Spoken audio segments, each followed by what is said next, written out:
A brand new season of GT America powered by AWS kicked off yesterday with race one of the season here at beautiful Sonoma Raceway. Jason DASKALOS continued his early season form, picking up his second overall win in the first three races. Meanwhile, in GT4, it was Steve Dynan making his first professional start in decades, capping it off with a race victory after several post-race penalties to many of the race one front runners. Today, the series returns to picturesque Sonoma Raceway for the second leg of its Northern California doubleheader.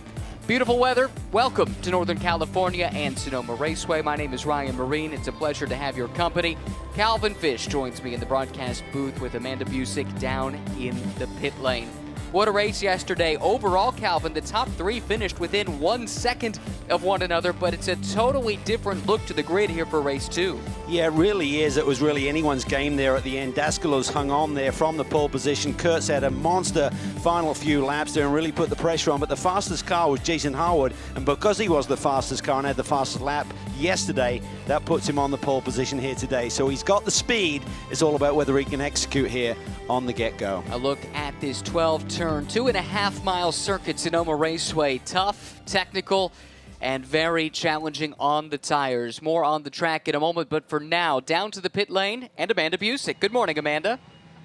Good morning, guys. It is a treat to share this Easter Sunday with you guys. It's a stunning morning here at Sonoma Raceway, and I can see that Zalus livery just ahead of me at the front of that SRO 3 grid, but I'm standing in front of Steve Dynan. Ryan, you hit it right off the top of the show. It's his first win in 25 years, and he found out about an hour after the race with some of the penalties that were levied, but I still wanted to give Steve the chance to have a post-race interview.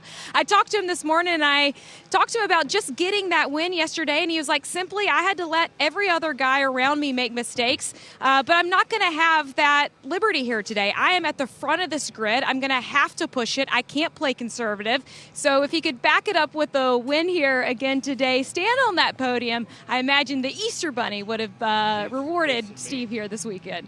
I think you're right. Steve will start second in the GT4 class. Two classes in GT America powered by AWS. There's SRO 3, which is effectively GT3, but it includes some of the previous generation GT3 cars for which the homologation may have expired for typical GT3 competition, so this allows the series to do its own BOP. Then GT4, no provisos needed there at explaining that series, and it's a great field. You look at the cars involved and the mixed class nature of it, that makes it unique within the SRO America umbrella. It really does, and we've just got such a stunning field to work with this year, and we saw some great races yesterday in the GT4 class. Unfortunately for some, they got that penalty after a mixed-up initial start yesterday. There's some penalties levied, and Steve Dynan, even though he finished on the podium anyway, was promoted to the win yesterday. He'll line up on the front row. Chris CAGNAZZI, who didn't have the best of races yesterday, but was very quick, he laid down the fast time. That gives him the pole position for the start today. The car is starting to roll off for the first two formation laps around Sonoma Raceway. I made reference to it earlier. Tire degradation is always a talking point at Sonoma. This is an old track surface, low on grip, but high on tire wear.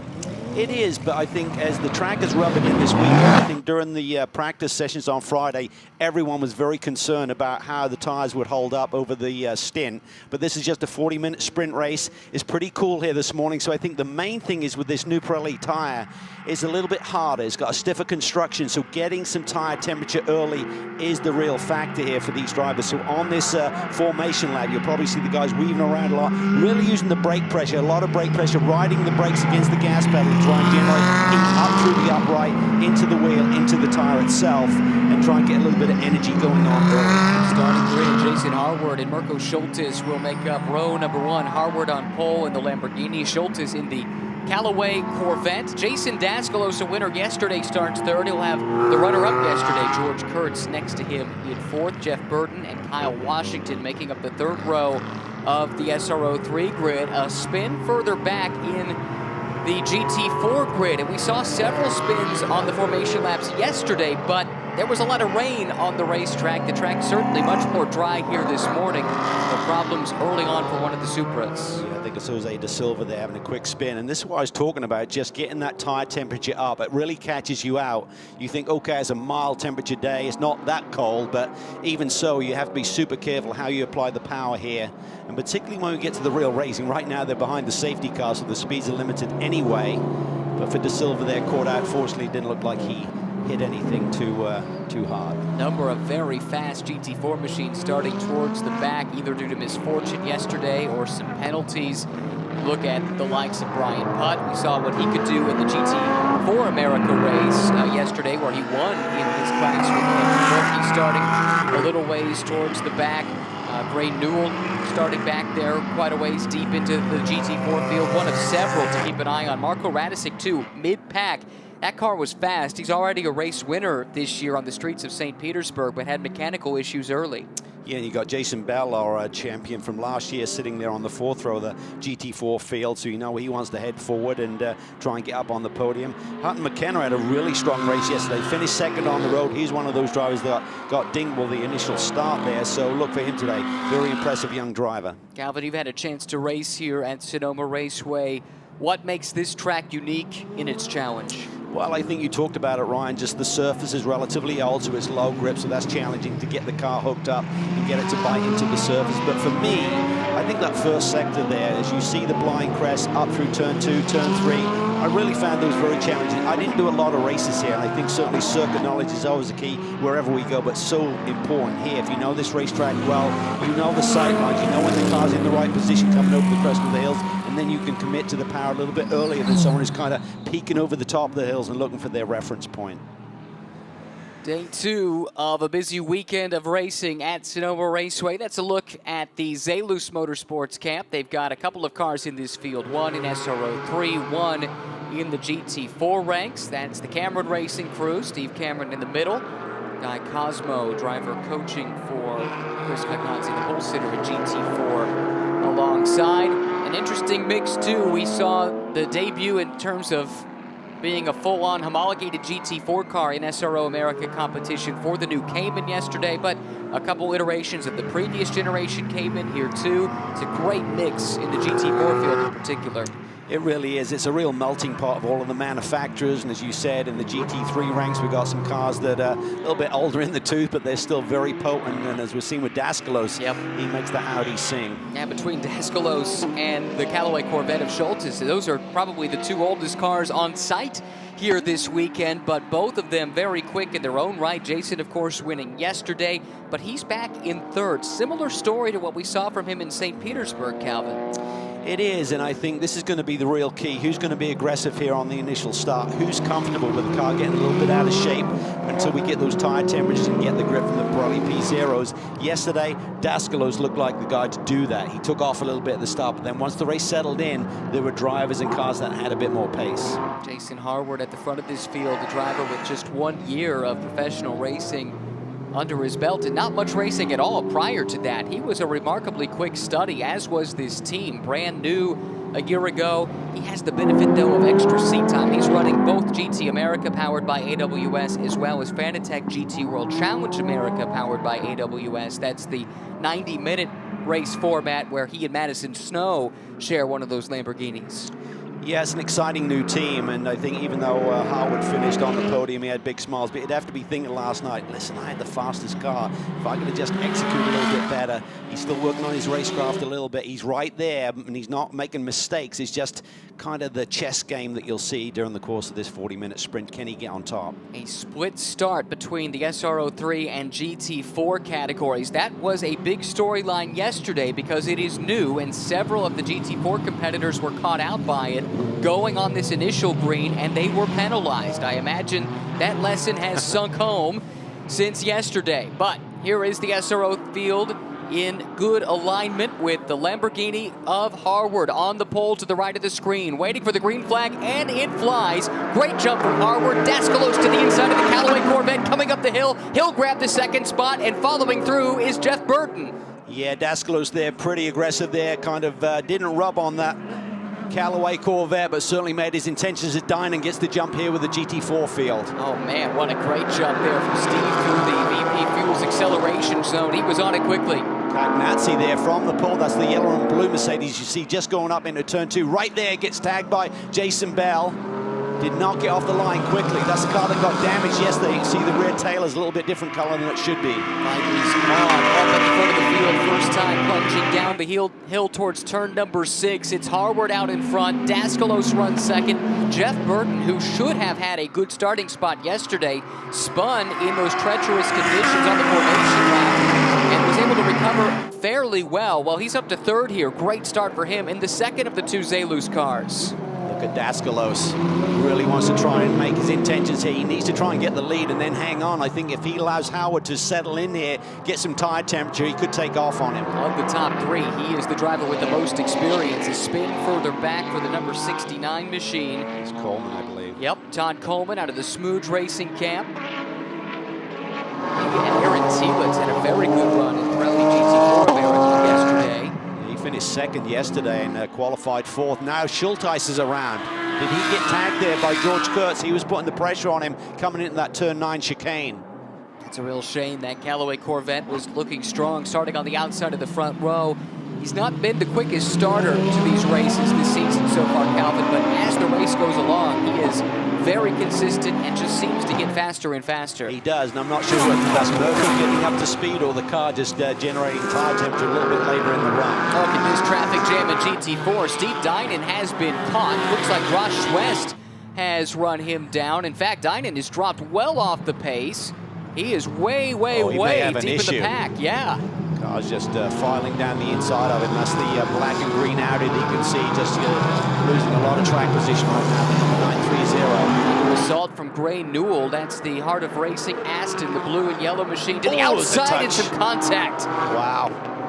Tricky part of the racetrack all the way through here is kind of a curving front stretch, and then you turn into turn 1. You got to coexist and give each other enough room there. Marco Radisson to the pit lane early. That's a similar story to yesterday. Tough to see for a race winner already this season, Marco Radisson. And this fire yesterday, which obviously curtailed his efforts yesterday, and looks like that same problem exists potentially. Sean Whalen up 7 spots on that first lap from Zalus.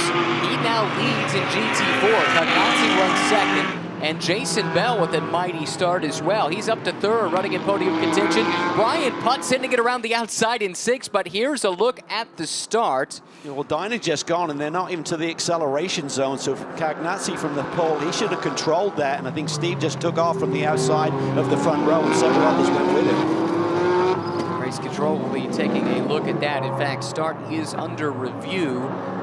I suspect it was exactly what you were highlighting there, Calvin. Here is CAGNAZZI, who was the pole sitter, has been shuffled back, but now runs a strong second and giving chase. Looks like Hutton McKenna has gotten up there. Some cars going off track and damage here to the Nick Shanny machine. I think SABO was off to the side of the road yesterday after a really nice day yesterday. He and Andy Lee finished on the podium in GT4 Sprint X. There you see the number 8. Car might be high-sided up on the curb. He's probably just going to be able to get off there. Some kind of issue going on with him. Well, it's been a frantic 4 minutes and change to start the race. Harward has a lead of 0.7 of a second over DASKALOS, but this is where the fight is. Whalen has dropped back after initially jumping to the lead of GT4. Ross West going around the outside. Here comes Adam Adelson in the Premier Racing Porsche Cayman. He's able to pick up a spot, and Rob Holland waiting in line. He'll be the next one to go on the attack. Yeah, a lot of shuffling here. I think that initial start kind of shuffled the deck, and everyone was trying to sort out who has the pace right now. And by this stage, they should have some tire temperature. The car will start to feel good. Beautiful conditions here as Steve Dynan has pulled off. Obviously some kind of technical issue.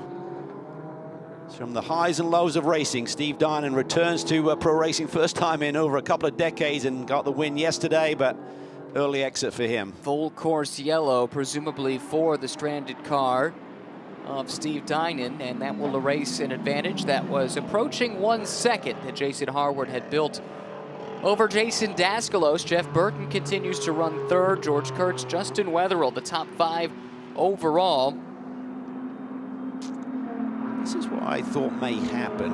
Once Jason can get into a rhythm, he's got a slightly faster race car, or he's getting around this racetrack a little bit quicker than the others. So, Jason DASKALOS, to be clear, right? We got 2 Jasons running 1 and 2. Excuse me, I'm talking about Harwood there. Oh, you're talking Harwood. Yeah, in terms of Harwood from the pole and keeping that track position and then inching away a little bit. Just as we saw yesterday, seems to have a few tenths in hand. The Zalus team looks like they're on top of things. And this is the stranded car of ELIAS SABO. Oh, man, big damage to Gray Newell. Did not see that happen. Last we saw him, he was making his way forward. Looks like the hood has come up, and I'm not sure if some of that ducting is connected to that and just ripped it up with it. Yeah, there you see the grill is completely compressed as well. Gray Newell 5th in the GT4 points in GT America 1 year ago. Closed the season with his first win in the category at the Indianapolis Motor Speedway. Had a 2nd place finish the first race there at IMS. That's a problem for that team, because that's the car that they're sharing with their Sprint X entry, because they ran in Dubai earlier this year, and the cars have not returned. They got put on the wrong ship, had to come off that ship. Paperwork was delayed. Spoke to Ian James about that here this weekend. He's anticipating getting the cars maybe back by the end of April. So they're down to 1 single car, not a ton of spares. So a lot of work for that car to be fixed up. I'm not sure we'll see any further action here today in this race, but hopefully for the Sprint X race this morning. It's just 2 hours from now, basically, is that Pirelli GT4 America race. So, yeah, a lot of work for the Heart of Racing crew. It's an experienced bunch. If anyone's up for it, they are, but not the way they envisioned starting their day. And that's the peril of having to use the same chassis in both races. We talked about it some yesterday regarding, I think it was Ross Schwest and the Schwest Povolato Racing team. There's that potential that an accident in one race can affect you in 2 different championships. It really can. So it's a double-edged sword in terms of you get more track time, you get more work on the setup, but if something goes wrong, it's going to affect 2 different entries on a single weekend. Looking at the GT4 field, a few big movers early. Talked about Jason Bell starting mid-pack in the 4th row. He's up to 3rd now. He started 8th. Hutton McKenna from 5th on the grid has moved forward to 2nd. Those 2 showed good speed yesterday. McKenna in particular, who's making his GT4 debut after a season last year in Porsche Carrera Cup. He's doing Carrera Cup again. And both of these programs with the Wright Motorsports team. Yeah, and great to see that McKenna name back. They were long-time supporters of Alex Shield Racing. Sports car veteran, just a very accomplished team. So many wins and victories, wins and championships, should I say, over the years with support from McKenna. And great to see them now supporting this young man, part of the family. Seems to be the real deal. Indeed. Race Vision powered by AWS. Great insights all year long from our friends at AWS. Top speeds overall. And George Kurtz in this CrowdStrike Mercedes. 138.5 miles per hour. This is not a track that necessarily showcases straight line speed, Calvin, but it's still hauling the mail. It really is, and they're achieving that as they turn in up the hill along the front stretch here into turn 1. And we saw top speeds in GT3 cars yesterday about 142, 143, so they're not quite touching that just yet, but it's still early days. I expect that number to shift up a little bit, maybe around 140 mark by the end of this race. Car running 5th, also 5th on that chart. You saw a moment ago Justin Wetherill. Haven't had a chance to talk too much about him yet this weekend. New to the championship, made his debut at St. Petersburg.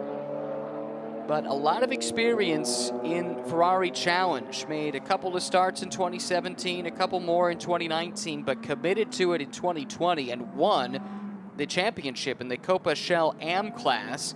Stepped up to Trofeo Pirelli AM a year ago and finished 3rd in the championship there, winning 2 races across that season.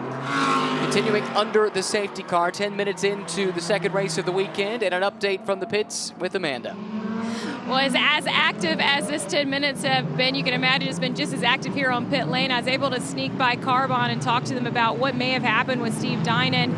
He saw a yellow flag and started slowing down, and then just a rush of cars came over him, felt like he was dive bombed, and the car unfortunately is out for the race today. I also snuck by Mirko Schultes just to see how the Corvette is performing today. He was falling some positions. He actually spun out there, which they're trying to make up for. But one of my favorite updates so far, I talked to Jason DASKALOS' team just after that lap one. They love the way that Jason is always on start, says that he always gets good footing there. But I asked what it's like working for Jason. Well, Jason is a restaurant owner. The restaurant is named Vintage, and they actually fly in meat every weekend, and they do a big cookout, and it was extra celebratory last night with Jason getting the win.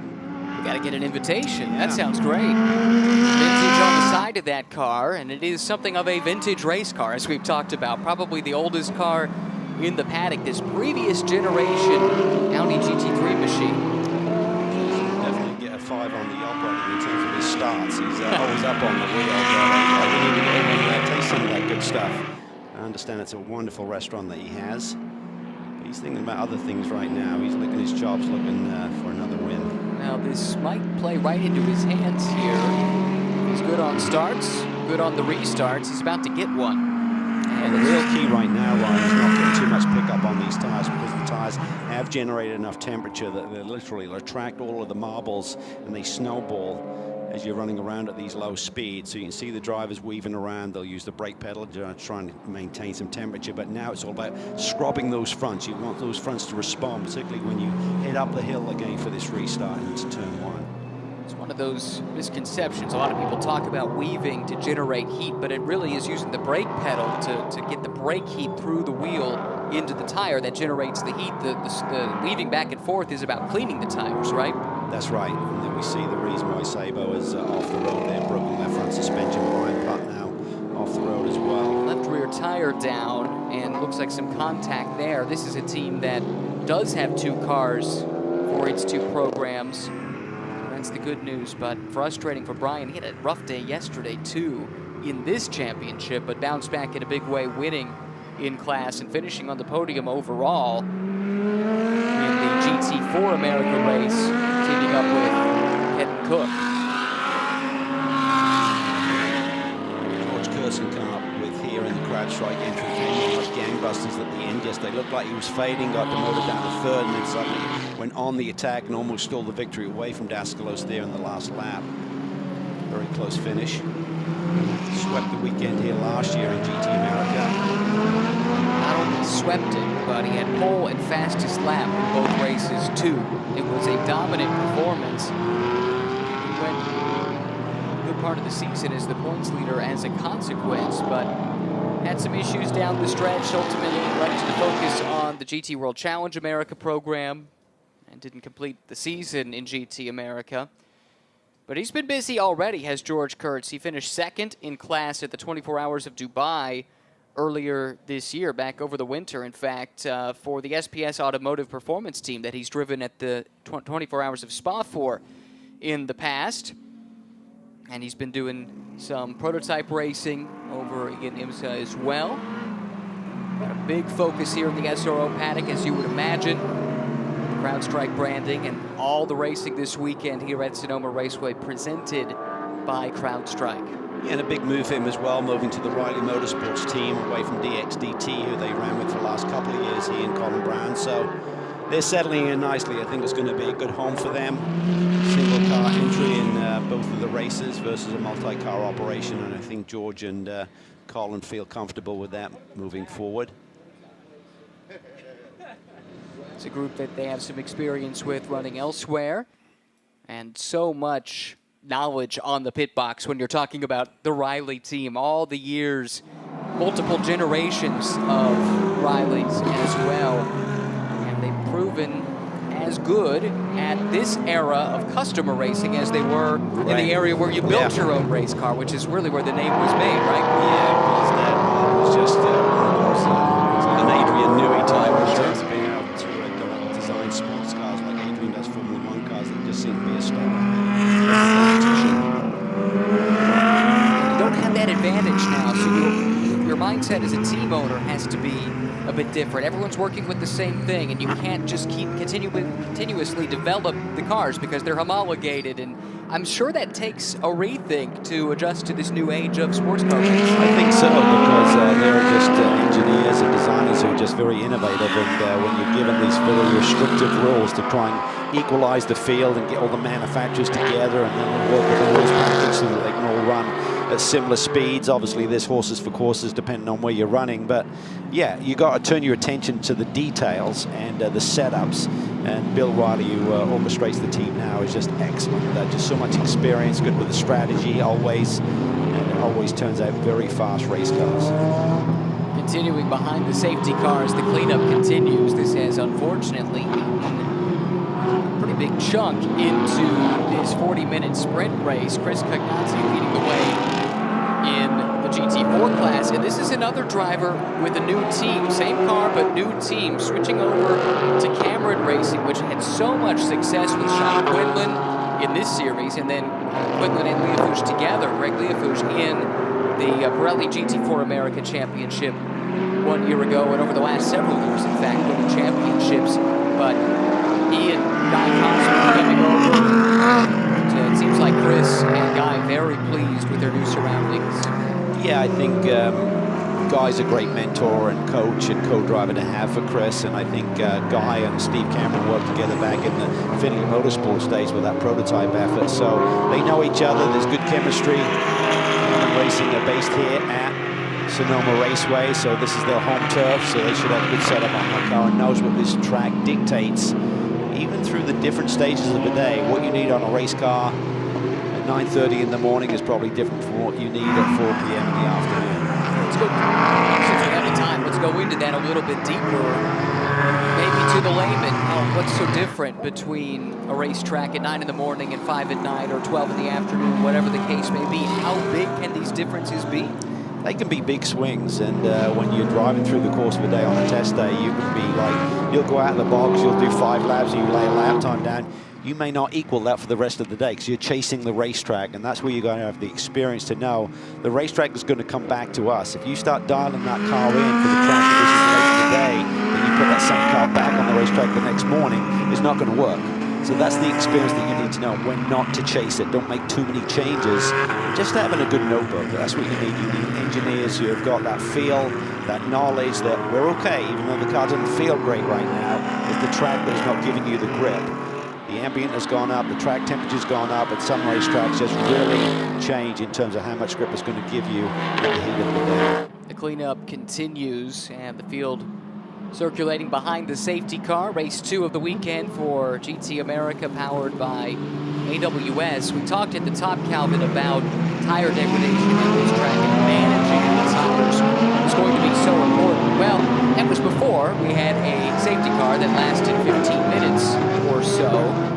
Who does this help? We saw yesterday some of the cars on older tires were still doing all right, and then others, we're starting to fade a little bit. So does this play into the hands of one? Well, I think it's actually the reverse. I think because it's still relatively cool, I think it's again going to be about the driver who's happy on that initial restart lap and maybe the next lap when the grip is not there. So it's not so much the tires degrading and late in the run, it's all about who can perform early in the run.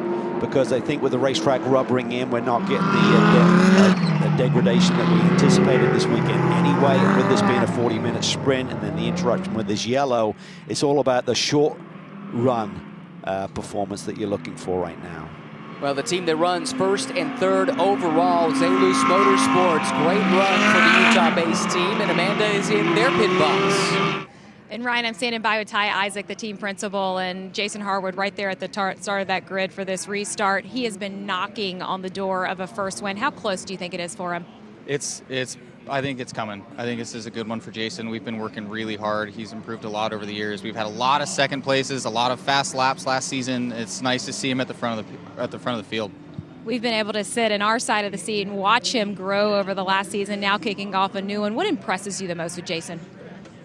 His determination, his willingness to be open and learn from his mistakes and just continue pushing and driving. Jeff Burton joins your outfit this season. What have you learned about him so far? He is an awesome character. I mean, character one, right? But he's been an awesome addition to the team. He's a really fast guy. He's really determined, really driven. He's got a lot of confidence in himself, which is really cool. It's a nice addition to the team. You guys have a pretty stout fleet of cars this season. How do you manage it all, Ty? We do. I mean, we've got 5 cars, 4 GT3 cars, and the Aston, which is double stinting in Sprint X and GT America. The only way to manage it is with a good group of guys. I mean, I love everybody we have here, and the team has grown so much from last season. It's been a pleasure to work with the crew so far this year. It's an impressive group. Ty knows a thing or two about speed as well as a former high-level speed skater for Team USA earlier in his life. But good news here, we're about to see some speed unleashed at Sonoma Raceway. The safety car is in, headed towards the restart zone. Jason Harward leading Jason DASKALOS. Jeff Burton runs third. George Kurtz and Justin Wetherell the top 5. Here we go. Big move from Kurtz working around the outside of Burton. He might grab DASKALOS in the second spot too. This is going to be a battle, but elbows will be out as they head up towards turn 2. Kurtz to the inside, almost in the grass there, keeps it together. DASKALOS hangs on. Jeff Burton trying to rebound here for that 3rd position. Oh, DASKALOS is on the attack, looks to the outside, has to settle back in line. Kurtz covered off the inside line as well as Burton took another peek to the inside. Here comes DASKALOS, lunging to the inside, then backs out of it. Discretion, the better part of valor. I think he realized that a Lamborghini in front of him has more pace. He needs to get that track position. He's up on the wheel early. Problems again up in turn 2 area. That's Nick Shanny, one of the 2 cars involved, the Supra. The other one, let's take a look here. Sean Whalen goes spinning. And then contact trying to avoid. I've broken the toe link on the front end of that Supra. At the moment, it's just a local yellow in this spot. DASKALOS want to get up on the wheel early and try and get that track position.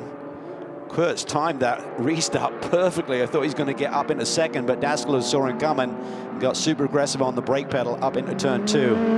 A couple of corners before they're probably going to see a caution flag here.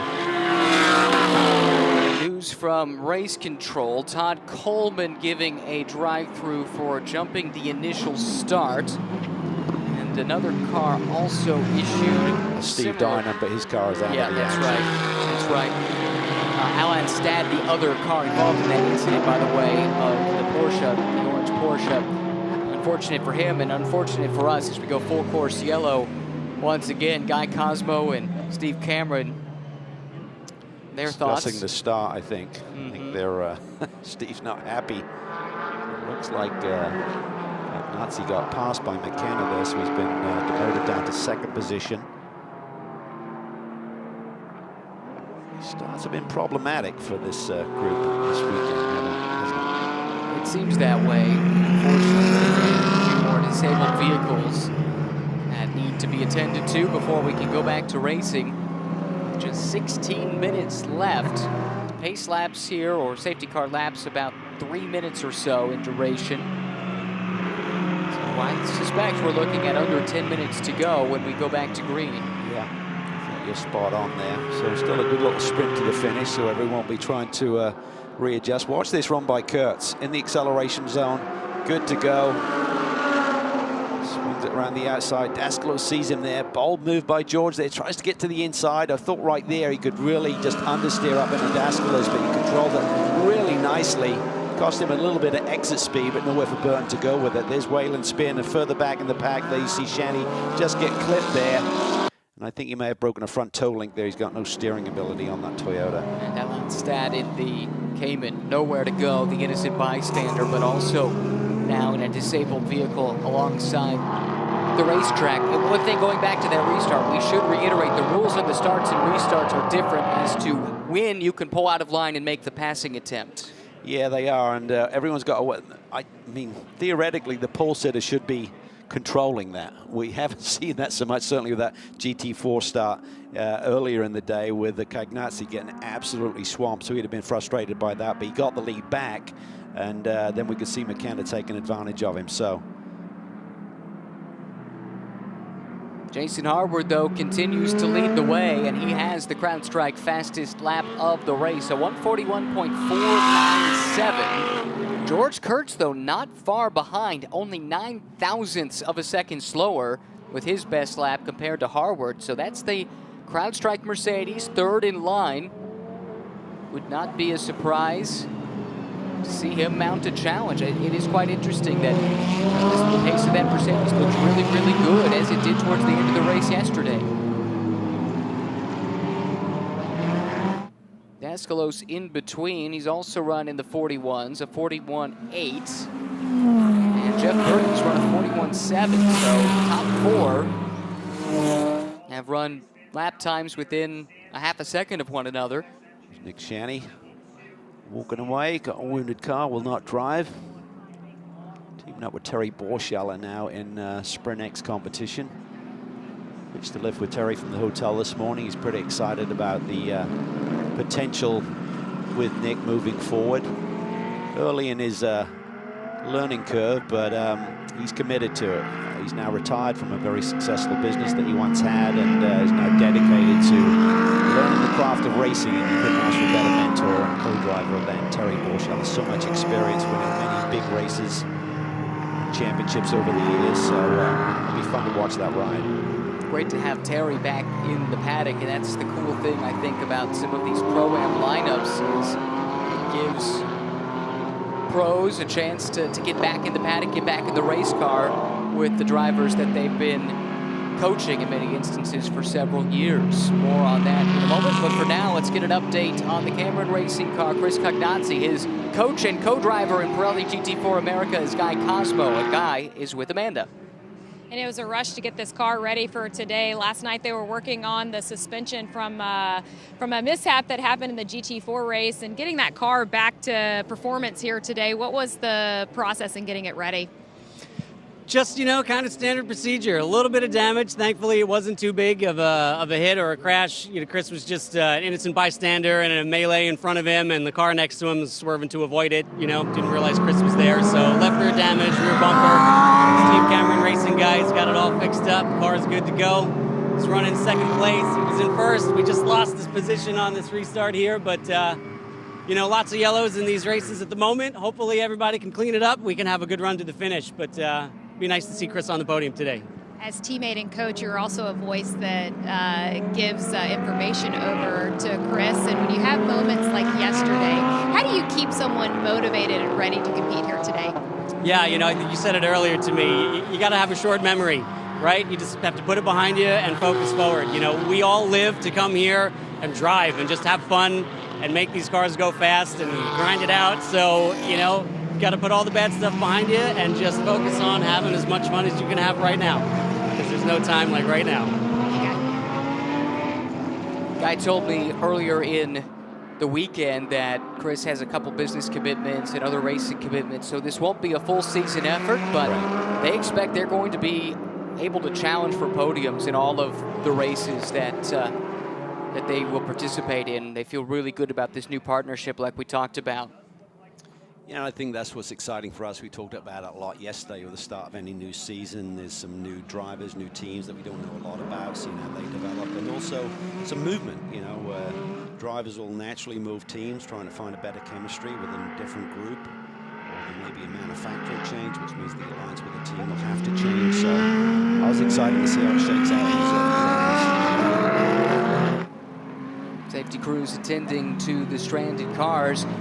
Looking at what's to come this season for GT America, powered by AWS. Already won Street Course Festival at the streets of St. Petersburg to get the season started. Now here in Sonoma, off next to VIR, then Watkins Glen. A return to the Nashville Street Course this summer, which is very exciting. That was a really cool show, especially one of the two races last year that ended basically under the lights or as the sun was setting, and it was amazing to see the crowd that stuck around to take that in. coming up over that bridge. I mean, it was a remarkable event. Then finishing the season at Road America, Sebring, and the Indianapolis Motor Speedway. What a great schedule for GT America.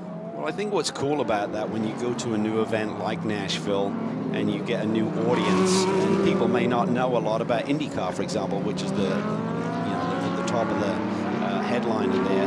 But when they see cars that they see naturally on the street, or maybe they own, or maybe someone's fortunate to own one of these supercars and have it in the garage, it's like, wow, let's stick around and watch how they perform on the racetrack. So you got young kids who have got these supercars as posters on their wall, and they've got, you know, people who are later in life maybe been successful and fortunate enough to own maybe a Ferrari or a Lamborghini or something on the street.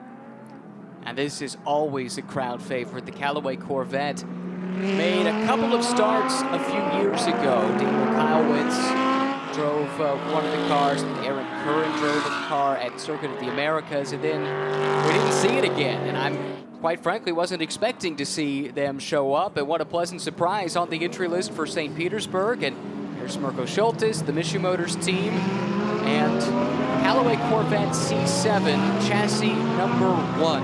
First one ever made. This car had a ton of success racing over in Germany in the very competitive ADAC GT Masters Championship. Got a great sound, looks good. And keep in mind, Chevrolet, well, they'll be building customer GT3 Corvettes in the years to come.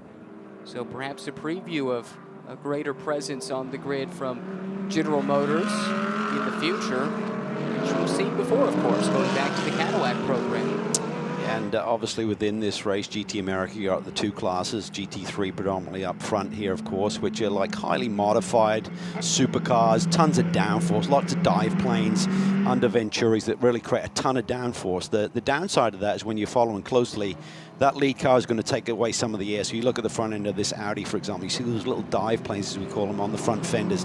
That's pushing the car into the ground. Big splitter out front. You couldn't run that on the street, of course, but that's added to the street version and creates downforce, planting the car into the ground and giving you grip onto the Pirelli P0s. When you look at a GT4 car, pretty sophisticated, a lot of electronic aids, but not as heavily loaded with the downforce. And I think that's why the GT4 class is really embraced in terms of less money, less budget, less costly car in the first place, and then they're more raceable. So they're creating enough downforce to make them a really superb handling car along with the Pirelli P0s, but then they can follow really closely. Their downforce isn't affected so dramatically within close proximity to the competition. Case in point was the finish to the Pirelli GT4 America race yesterday. I don't think any of the three classes were separated by more than a second. In two of the three, it was nose to tail coming to the checkered flag. Yeah, and that's what we love to see, and I think that's why people who are making the step from touring car into a GT4 car, it's a natural transition. I think that's what's great about the championship as a whole. We have 4 races today of various classes and different levels of budget and speeds and horsepower, but it's a great stepping stone for all of the drivers and the teams to work their way through to the top of the GT World Challenge America Championship. Down under 7 minutes to go, and the lights are off on the Acura NSX safety car. It starts to accelerate away, and Jason Harward is going to have to survive yet another restart. Perhaps the most aggressive driver on the restarts in this championship sits right behind him in Jason DASKALOS, and we saw on that previous restart that George Kurtz isn't going to wait around either. Yeah, you got to be careful because you're not supposed to pass the position until the stripe. So Kurtz was pretty close there to that move on Jeff Burton. Let's see what happens this time. See if Harwood does anything differently. He's supposed to maintain the pace car speed until they get to that VP acceleration zone. You can see that with those bright neon-colored cones. That's where they're allowed to go. He goes a little bit early, gets the jump on DASKALOS. Green flag waves, just 6 minutes remaining. Race 2 of the weekend for GT America, powered by AWS. It's a sprint to the checkered flag. Harward up the hill. DASKALOS, though, keeping on the pressure. The GT4 cars accelerating away with Hutton McKenna at the point. Here comes DASKALOS looking around the outside into 3 and 3A. Watch this, see if he can get the undercut coming off over the hill. He's going to dive to the inside. He looks for it. How aggressive will he be? Harward protects. Harward slams the door shut on Jason DASKALOS. George Kurtz runs third in the CrowdStrike Mercedes. He's got the Burton rubber. Check Burton right behind him. And Mirko Schultes has that Callaway Corvette revved up and ready to go. He's challenging for fourth. He really is. This is great to see. Mirko's in the thick of this battle. Burton run wide. Schultes to the inside. Corvette versus Lamborghini drag race down the drag strip at Sonoma Raceway, headed to the hairpin of turn 7. Burton deep on the brake. Schultes tries to run around the outside. Burton protects, holds the position. Right defensive driving from Jeff Burton. He holds on to fourth for now. At the front of the field, still Harward and DASKALOS dueling it out for the win, but George Kurtz starting to close in with under 5 minutes to go. Harward making good his escape. Kyle Washington there, not that far away from Schultes as well, in the GMG Porsche sitting in the 6th position. Weatherall right behind him. All 7 of the GT3 machinery from the SRO 3 class running right together, and George Kurtz heads to the pit lane. Drive-through penalty. Yeah. Jump on the first restart. Yeah, I wondered about that because he got that monster and sort of timed it nicely, but I think he may have passed Burton before he got to the stripe. You're not allowed to do that. Kyle Washington hit with the same penalty. The GMG Porsche also making the long trundle down the pit lane. Ken has taken off here in the GT4 class. CAGNAZZI now got the attention of Jason Bell and Schwess right behind him. Adelson there following, along with Rob Holland. Final couple of steps on the podium up for grabs. Right now, CAGNAZZI running in second. Oh, he's wide. He's wide. He really got in deep there. Bell's trying to find a way through, but this is just allowing McKenna to scamper away a little bit. Yellow and blue Mercedes is CAGNAZZI. White and blue Aston Martin. Jason Bell, the reigning champion in the GT4 class. And right behind Ross Schwest, here comes Bell. He's aggressive. Gets on the brakes late, but CAGNAZZI closes off that chance. Contact, though, between the two at corner exit. Yeah, slight touch there.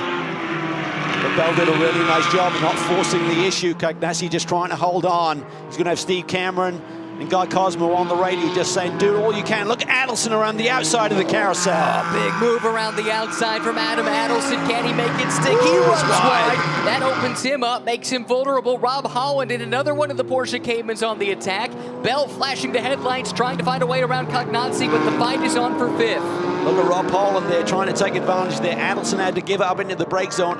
Holland goes to the outside, but then he gets pinched a little bit at the exit. Holland, a former British touring car driver. He knows about going wheel to wheel in a tin-top race car. Can't make the move stick and now finds himself under attack in return from Moise Uretsky. What a battle we're seeing here for that 2nd position right now. CAGNAZZI continues to hold on. Good exit speed there. Takes the pressure off of the brake zone down into turn 11 by gapping Jason Bell a little bit. These GT4 cars have good power, but it goes to show how important momentum is. If you get checked up just that little bit, you go from the attacker to the defender in a blink of an eye. Hunt McKenna, he's just taken off here. Got that restart nicely timed. I think it was all totally above board. Here comes CAGNAZZI trying to hold on and get a good run here up through turn 1. McKenna 13th in Carrera Cup North America 1 year ago. Now stepping into the GT4 ranks. It's Rob Holland, though, here on the attack, trying to snag 5th place away from Adam Adelson. Yeah, and I think that's the new Porsche that Holland's running against the old version there for Adelson. Exactly right. Adelson had one of the new ones. It suffered damage at St. Petersburg. They've had to go to the backup car, which is the previous generation of the Cayman. Great battle here, under 2 minutes to go. Is there going to be a shake-up for those final podium spots? Looks like McKenna's got this one under control in GT4. Harward leads DASKALOS overall by 1.8 seconds. It's 2 seconds back from DASKALOS to Burton. And now Mirko Schultes running in the 4th spot. He's a half a second behind Burton's Lamborghini. This is the overall leader coming around to take the white flag this time by. Yeah, this is what we thought could happen here today due to the pace that he demonstrated yesterday. Jason Harwood, if he could get the track position, settle in, and he's done it perfectly so far. 1 lap to go. Jason Harwood, the native of Utah, driving for the Utah-based SRO Motorsports team. 3rd in points, 1 season ago. 7 times he stood on the podium, but never the top step. He's less than 2.5 miles away. And he's looking good, but that pressure is going to build here over that final lap. Fortunately, he doesn't have DASKALOS breathing down his neck, but certainly CAGNAZZI still has Bell right there. Schwess looking to get onto the podium as well. And that battle between Adelson and Holland continues to rage. Fantastic between the two drivers. White flag flies above Sonoma Raceway. Second, third, fourth, fifth, sixth, right there in the picture coming through. CAGNAZZI is settled in here. The pressure's been taken off, has allowed him to now hit his marks and execute his lap times a little bit more effectively. Coach Guy Cosmo will love how he's responded to the pressure. Here's the fight for fourth overall. Schulteis in the Callaway Corvette, make that for third and fourth. Burton in the Lamborghini, Schulteis in the Callaway Corvette. Yeah, this is for the final podium spot, of course, that will do that drive-through penalty, so pressure will be on here. Mirko's up for it. This Corvette seems to get stronger as the race progresses. Down to the inside there. Burton looks like he's going to hold on, using a lot of that curbing through there. That will give you lap time. Meanwhile, up front, Jason Harward, just 2 corners separating him from his first career victory in GT America, powered by AWS. Twice the bridesmaid no longer. Jason Harward wins at Sonoma. fantastic result. What a race that was. Even though he got abbreviated a little bit there with the yellows, just a superb finish. To the front of the GT4 pack, and another first-time winner, quite possibly in the offing, Hutton McKenna. Coming through turn 10, and the sprint down to the hairpin. Wright Motorsports, the team. Hutton McKenna, the driver. Comes out of the penultimate corner, now just that left-hand bend to go. And for the first time, Hutton McKenna is a race winner in GT America, powered by AWS. Big day for that young man, and what a battle we saw there with CAGNAZZI hanging on to that second position and Jason Bell rounding out the podium. Now we had to wait a bit for it, but that sprint to the finish was captivating. Jason Harward, can't wait to hear from this man. A race winner for the first time in GT America, powered by AWS. We heard from Ty Isaac, the team principal. They've been close. They've had fast laps. They've been on the podium. But it's that breakthrough you're looking for. And it's almost a mental thing, right? To prove to yourself you can do it. Now he has. He has, and I think for Jason DASKALOS, who's following him across the line and on this cool-down lap, he'll be thinking, well, I lost the race today, but probably bigger picture is that young man in front of me has got a lot more confidence for the rest of this championship. No question about that. And he was quick yesterday, too. Had a podium until the penalties, I believe, post-race, if I'm remembering this correctly. But certainly ran up towards the front. Great start to his GT America campaign. That is like a postcard right there. Just a beautiful morning driving into the track. You couldn't be happier on Easter Sunday to come here and see this type of action in front of us. Provisional results. Harward picks up the win by 5.6 seconds. Great job on that restart to build the gap. DASKALOS and Burton second and third. So DASKALOS' strong start to the season continues. He's been on the podium more often than not this year.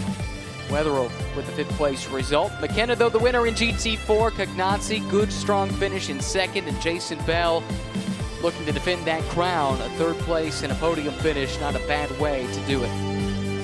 That was a similar margin of victory, right, for GT4. Nearly 6 seconds there for both classes. So hats off to those drivers for getting their start and then taking off and letting the others battle it out and easing the pressure off a little bit at the end. Radisic, we talked about him having to pit on the first lap. They must have gotten that problem fixed because he returned and ultimately finished 8th, so he will score points. And that's a driver we think might be a championship contender. Those 2 points could prove crucial. Yep, you just got to keep digging. It's damage control and limitation there in terms of the points deficit. When you're having a bad day, just keep digging. You never know when those couple of points will be a big factor at the end of the year when it gets tight. Crown strike fastest lap to Harward, and he turned it in late in that bid to get away on the restart. How about a 139.4? That's an exclamation point on things. Well, that'll give him some confidence, too, because he's not done for the day. He still has 1 race yet to run. Fanatec GT World Challenge America, powered by AWS. In a car he'll share with Madison Snow. And then there is Hutton McKenna and the familiar McKenna logo on the door. Let's hear from our race winners with Amanda. Well, he's going to get his helmet off so we can do this post-race interview. And Jason, I can't wait for you to go back and see the video of your team celebrating on pit lane. I talked to your team principal, Ty Isaac, during the race, and he credits your determination with getting this first win. In your 16th race, you have it. What do you credit? Jeez, it took me long enough. But no, the guys put together a fantastic car. Lamborghini, like, everything I wanted the car to do today, it did. Every single time. It was super consistent. I love this thing. It was great. As we push forward to the next race of the season, what will you take from this to use? Let's just go. I'm ready. Congratulations, Jason. I think he'd jump in the GT World Challenge car right now and run that race if he could, right? He is hyped up. He's got the adrenaline going right there, coming off a big win, and just an excellent race. He controlled that really nicely, didn't succumb to the pressure, didn't make a misstep with a dominant performance. Those cars are fan favorites, that bright livery, the Bullicorn logo. And I think Amanda was onto something when she pointed out to us, there are a lot more bright liveries in the paddock this year. Is this the Zalus effect? Definitely a trend. Could very well be a theme. Let's hear from our GT4 winner now with Amanda. Well, Hutton McKenna picks up his first win in the GT America Series, and I talked to your team, and they said you were very calm, cool, and collected all day today. How did you prepare for this victory? We were at Long Beach last weekend racing another car, and so we did okay there and decided to bring the Cayman here. And the team came in with a goal, and we hit the goal today. So we had bad luck yesterday, and today it worked out. So congratulations. A great win for an illustrious name. Hutton McKenna carrying on the family legacy in a big way. He really has, and this is one of those names that we may be thinking in 3 or 4 years when he's winning big major championships. We saw him take that first victory here, so let's look at the replay of the race. Certainly a lot of action. Highlights from race 2 of the weekend. Harvard was on the pole, but this move here from Jeff Burton to knife up to third, that was big for him and set him up to have a nice run. This was a crucial moment, though, here. It was a rough start, to say the least, in GT4. Yeah, CAGNAZZI there from the pole was trying to control the start. Steve Dinan just took off from the outside of the front row, grabs the lead, but then had issues a little bit later in the run. Coming up the hill for the first time, and some contact there between CAGNAZZI and Jason Bell, a couple of guys who recovered nicely. They both finished on the podium. Yeah, they were that close at the end of the race as well. A spin in turn 6, the first of several we saw. This was a moment between Kurtz and Schultes. It sent him around. We had a yellow for a number of cars stopped on the track. Then this restart and the jump start, as it was deemed, for George Kurtz. Yeah, you're allowed to get a run, but you can't pass before the stripe on any restart here in SRO, so he got dinged for that one. Some action there with Sean Whalen involved. Unfortunately, Nick Shanny, his day was done as well with some contact on the front end. Alan Stad too, but once we went back to green, it was DASKALOS working over the back of Harvard, couldn't make it work. This was the fight for second in GT4. CAGNAZZI keeping Jason Bell at bay. At the front, a first career win for Jason Harvard in GT America, powered by AWS. Hutton McKenna, the winner in GT4.